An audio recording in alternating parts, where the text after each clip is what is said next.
بسم الله الرحمن الرحيم بسم الله الرحمن الرحيم الحمد لله رب العالمين والصلاة والسلام على رسول الله وعلى آله وصحبه أجمعين.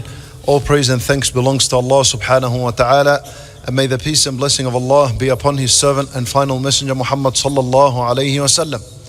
As to what follows, my dear respected brothers and sisters in Islam, tonight I want to answer with you a question that is very important.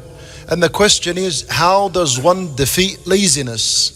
How does one overcome laziness? How does one fight laziness in his life? And especially when it comes into matters of worship. You know, the biggest problem we have with our worship is laziness. People don't wake up for Salat al-Fajr because of laziness. People do not continue their fasting after Ramadan because of laziness and because of its difficulty. They think it's difficult. And everything in life is like this. It's laziness that is the big problem. And as technology advances and develops in this life, laziness becomes even more and more. Right? When you have everything on the phone, when you can do everything on the phone, when you can do everything online, people become lazy. So how does one defeat laziness in life? And we need to understand that the road to Allah subhanahu wa ta'ala is a long road. It's a long road. And it's a difficult road as well. There's a lot of hardships on the road. And this is why, this is one of the wisdoms for why Allah subhanahu wa ta'ala made His house, Al-Kaaba, He made it in a desert. He commanded that it's built in a desert, in a place that is cut off from the world. You know, when you get there, it's difficult. The question is, why didn't Allah Azza wa Jal order and command for His house to be built on the coastline, next to the beach, on the shoreline, where there's greenery and alhamdulillah, the weather? Why not? Al-ulama rahimahumullah, they said, the road from here to Mecca is a difficult road, full of hardship, in a valley. It's difficult, it's hot. This is to teach us that that is the road to Allah. The road to Allah is full of difficulty. It's just like the road to Mecca. So as you undertake this journey to Mecca, it is supposed to teach you that's the road to Allah Azza wa Jal. That's the difficulties that you'll encounter in life. So the idea is, how am I going to continue? And not allow laziness to be an obstacle before me in the path of Allah subhanahu wa ta'ala. That's the question we want to answer. How to defeat laziness. My brothers in Islam, we need to understand that the greatest purpose in life is to worship Allah subhanahu wa ta'ala. That's the greatest purpose in life. And this purpose, to worship Allah, Allah Azza wa Jal made mention of it in the first surah of the Quran, which is Surah Al-Fatiha. What is the central ayah in Surah Al-Fatiha? It's إِيَّاكَ نَعْبُدُ وَإِيَّاكَ نَسْتَعِينُ. That's the central ayah. This ayah in Surah Al-Fatiha is actually a summary of the entire Quran. As a matter of fact, it's a summary of the entire life of one person. إِيَّاكَ نَعْبُدُ. We have been commanded by Allah that we declare on our tongue and in our heart that you alone we worship. Worship, that's the purpose. How do we worship? How does one worship Allah? What's the tool? What's the means to worship Allah? That no, worship of Allah requires dedication. It requires commitment. It cannot be affected by laziness. The second half of the ayah tells us how we're going to fulfill this purpose. And that is, وَإِيَّاكَ نَسْتَعِينُ. And you alone we seek help. Even the purpose of life is to worship Allah, na'bud. How are we going to worship Him? What's the means of worshiping Him? You need to always keep in your mind and in your heart, إِيَّاكَ نَسْتَعِينُ. You alone we're going to seek help when worshiping you. And that is the only way you're going to fulfill the purpose of worshipping Allah Azza wa Jal. And in brief, that is the answer. That you always seek Allah subhanahu wa ta'ala's help when it comes to your worship. And this is why from the dua of Rasulullah sallallahu alayhi wa sallam, which he taught to Mu'adh ibn Jabal radiyallahu anhu, he said to him, Ya Mu'adh, inni uhibbuka fillah. Nabi sallallahu alayhi wa sallam is teaching Mu'adh something. Listen to what he teaches him. He says, فَلَا تَدَعَنَّ دُبُرَ كُلِّ صَلَاةٍ أَن تَقُولْ. He's teaching him a dua. He said to him, Oh Mu'adh, I love you for the sake of Allah. And that has its effect on itself. This is a statement that is teaching us Nabi Sallallahu Alaihi Wasallam how he used to deal with his companions. Look at the love and the mercy and the compassion he had. He wants to teach him something important. He said to him, do not leave out after every salat that you say and make this dua, Allahumma a'inni ala dhikrika wa shukrika wa husni ibadatik. Al-ulama rahimahumullah, they say that this dua is supposed to be said at the end of the salat before at-taslim. Before you make as-salam and you exit the salat, make the last dua you say, Allahumma a'inni ala dhikrik. Oh Allah, give me the power and the strength and the ability to remember you. Give me the ability, because on my own I cannot do it. If I was to rely on my own ability, I would fail, because I'm lazy. But give me the ability to remember you. أعني على ذكرك وشكرك. And the best of dhikr to Allah is the one that makes gratitude of Allah. وذكرك وشكرك, and to thank you. And the best of gratitude shown to Allah, وحسن عبادتك, the excellent worship of Allah subhanahu wa ta'ala, to master and perfect your worship. So you're asking Allah Azza wa Jal in this dua to give you the strength and the ability to remember Him, to be grateful to Him, and these two should lead to husni ibadatik, to perfect the worship for Allah Azza wa Jal. This is a dua you're supposed to say after every salat. This is 5 times, and even in your sunan at the end of the salat you're supposed to say it. And in this dua you are acknowledging that if you are left on your own, you'd be able to do nothing. You know, now my brothers in Islam, I share with you something else. This is a dua that you're asking Allah to give you the ability and the strength to worship Him. You know, in the adhan, when the caller makes the adhan, we're supposed to repeat after the muaddin what he says. If he says Allahu Akbar, what are we supposed to say? Allahu Akbar, Allahu Akbar. When does it change? And hayya ala salat, hayya ala al-falah. When the muaddin says hayya ala salah, which means come to salah. The muaddin is calling all of us. He's saying come to salah. Hayya ala al-falah, come to success. Come. Salat is success. What are we supposed to say? We don't say hayya ala salat. He's calling us to salat. We don't say hayya ala salat. We say la hawla wa la quwwata illa billah. You know why? I'll tell you why. La hawla means I have no ability. I have no will. It's as though you're saying, he's telling you come to salat, and you're saying la, I have no ability to come to salah. La hawl. I have no way to come to salah. Wa la quwwa. And I have no strength and no ability to come to salat whatsoever. Illa billah. Except if Allah was to give me permission. And you repeat this again when he says hayya ala al-falah. Idhan anta, when you say la hawla wa la quwwata illa billah, you're acknowledging your weakness. The muaddin is calling you to come to salat, and you are told by Nabi sallallahu alayhi wasallam to say, tell him, no way. There is no way for me to come to salat, and there is no strength for me to come to salat. Illa billah, except if Allah was to give me the strength and ability to worship Him subhanahu wa ta'ala. Even the word la hawla wa la quwwata illa billah is the greatest dhikr you're going to say when you're seeking Allah's help to continue in your worship and to defeat laziness. Shaykh al-Islam ibn Taymiyyah rahimahullah, he says that the people use the word la hawla wa la quwwata illa billah incorrectly. They use it incorrectly. He said people use it when there's a disaster or a calamity they're facing. Something of trouble happened. La hawla wa la quwwata illa. Incorrect usage. When trouble happens, you say inna lillahi wa inna ilayhi raji'un. La hawla wa la quwwata illa billah is a dhikr you're supposed to say when you're feeling down, when you're feeling lazy, when the muaddin is saying come to salat, when you're being called to come to the goodness, when a fundraiser is being called and people are urged and encouraged to give money to worship. Say la hawla wa la quwwata illa billah and engage in the worship. You will find that Allah Azza wa Jal, so Allah subhanahu wa ta'ala will give you the ability. And Nabi sallallahu alayhi wa sallam, he says that la hawla wa la quwwata illa billah babun min abwab al-jannah. It's a door of the doors of the paradise. Meaning anyone who says it, it'll make the worship easy for him, and as a result the door of the paradise opens for him. And Nabi sallallahu alayhi wa sallam, he says la hawla wa la quwwata illa billah kanzun min kunuz al-jannah, that it is a treasure, a chest of the treasures of the paradise. What does that mean? Do you know the entire paradise is a treasure? But when the Nabi sallallahu alayhi wasallam says that this word is a treasure in the paradise, meaning it is a treasure compared to the treasure that's already in the paradise.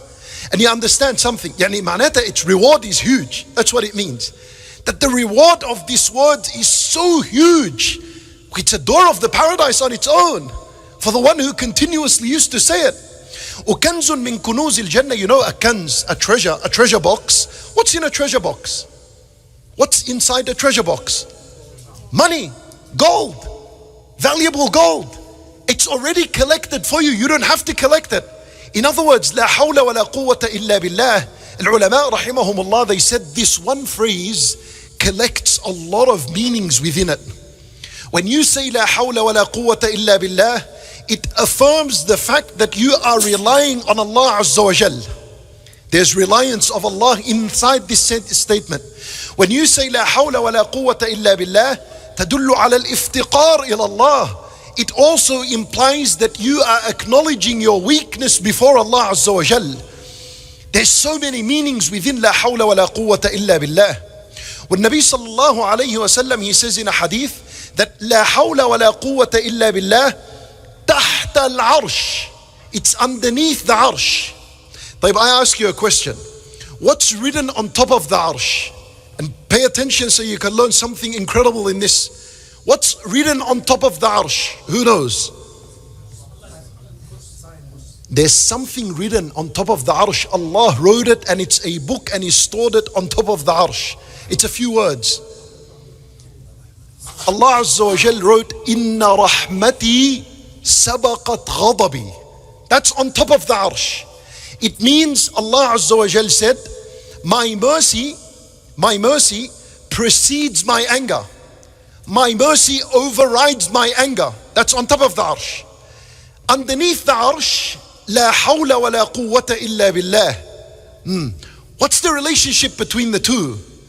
On top of the arsh, Allah is teaching us how He deals with the servants. How He deals with us. He deals with us with mercy and compassion. And under the arsh, what is written is how we are supposed to deal with Allah. And that is that we cannot do anything except with Allah subhanahu wa ta'ala's help and aid and support. Or from the dua of Rasulullah sallallahu alayhi wa sallam, he used to say, Allahumma hdini, oh Allah, guide me. He didn't used to stop there. He used to say, wa yassiril huda li, and make guidance easy for me. So, you know, for us, a lot of the times it's very easy that we ask Allah Azza wa Jal to make our worldly life matters easy. You're going through a difficulty, you see a brother, make dua that Allah makes it easy for me. Someone is struggling to get married, brother, ask Allah that He makes it easy for me. Someone is going to court tomorrow, brother, please don't forget me in your dua. Make dua that Allah makes it easy for me. Someone's going through financial difficulty. Oh Allah, make my affairs easy for me. That's good, that's required. But what about your worship? How come the 100 Salat al-Fajr you missed, you didn't even care to ask after it, oh Allah, help me to get up for Salat al-Fajr? And the Quran that you're reading, and you keep stuttering, and you just gave up. Why didn't you ask Allah to make al-Quran easy for you to read? Why didn't you ask Allah Azza wa Jal ease in Islamic religious matters? Why is it always asking Allah ease in this worldly life? You know why? Then the heart has been corrupted. Khalas. The heart only looks at worldly matters. That's all it's caring about. And the bottom line honesty is we don't care about the worship. We don't care. If we cared, we would have asked. We would have said, Wahdini wa yassiril huda li. Make guidance easy for me.